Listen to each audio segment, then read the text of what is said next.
Good evening. This is the Elliott wave update for the S&P 500 from Monday, June 20th, 2022. The markets on Friday did actually move down, created a new low early here in the S&P at 36, I believe that low is, or 39, 36.39, and then did proceed to bounce and then stayed higher for the balance of Friday, and then also during the Globex session that began yesterday and ran into this morning. And now as we continue again in Globex, we're just basically hanging out right where the market closed at 37.17, right now trading at 15. So let's take a peek. I have now included the labeling. So at that low on Friday is where I believe that subminute wave 5 completed. That completed 5 down and the minute 3. So that puts us in a minute 4th wave. Now that would be via the daily chart.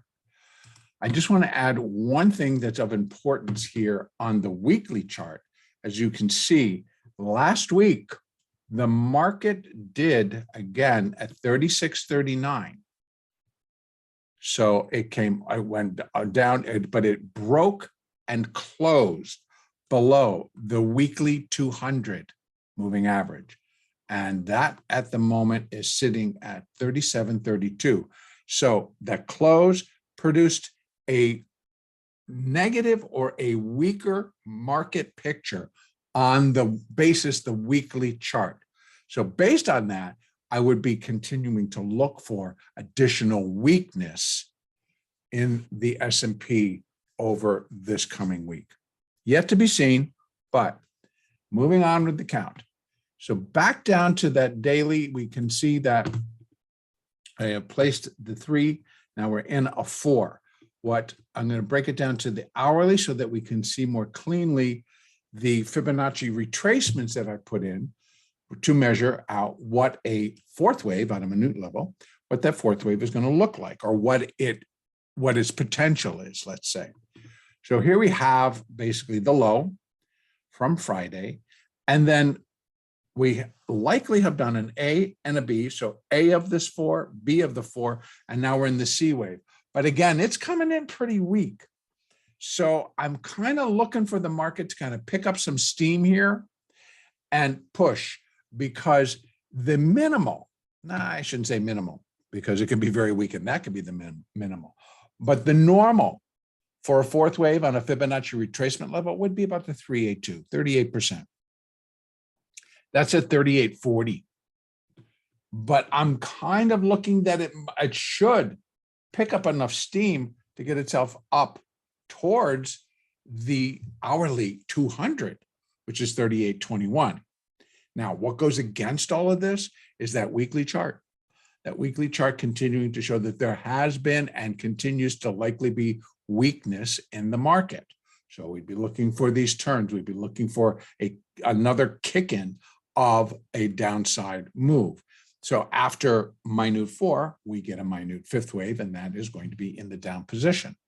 Now, again, I'm using the count as the same, that we're in a minor 5th wave, and the minor 5th wave actually now does project pretty easily down to about 3,500 or lower.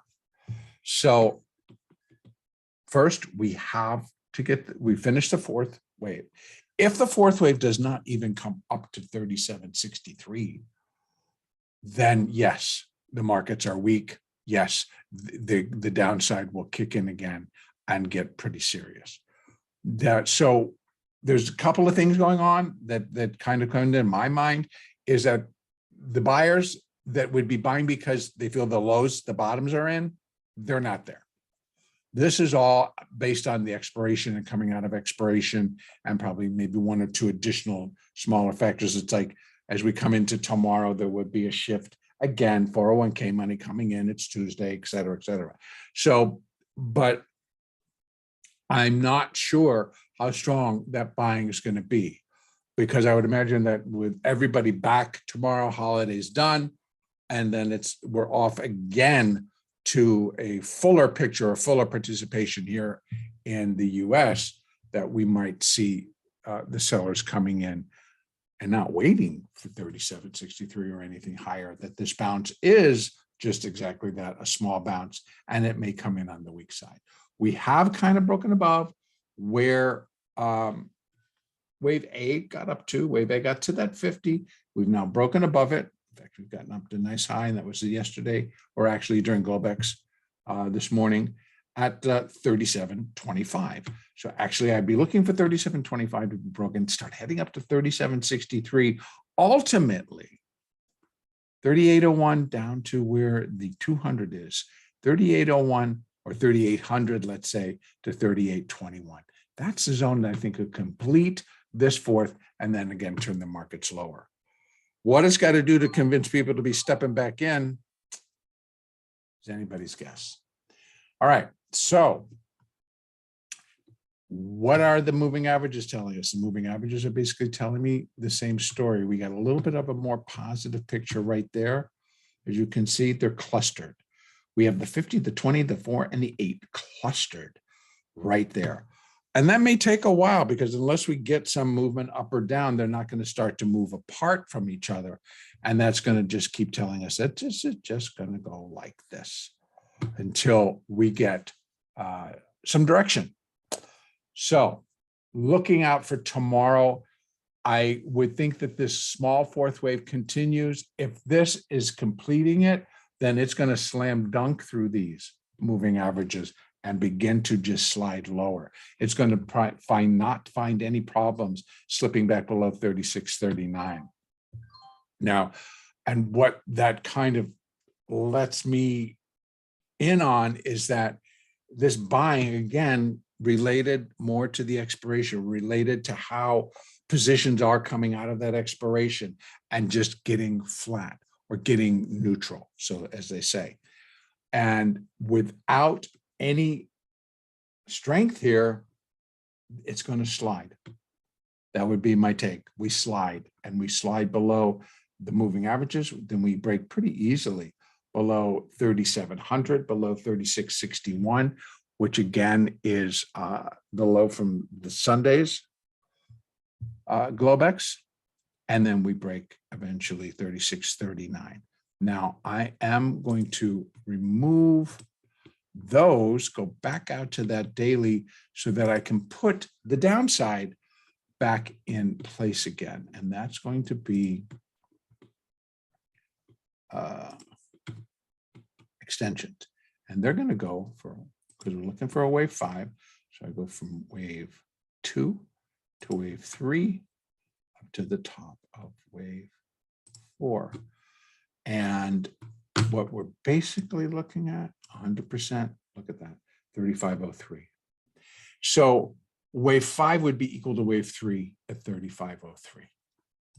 We have that other major support, which is, if I go back out to the weekly very quickly to show you, that is the retracement level for this primary fifth wave. So if we just take from primary 4 up to the top of primary wave 5, what these support levels would represent is any correction that's happening to correct the primary 5. And right now we're going to be labeling it primary wave A because it is a part of a larger correction phase. But that's where that one then comes in. And so again, it is an important level.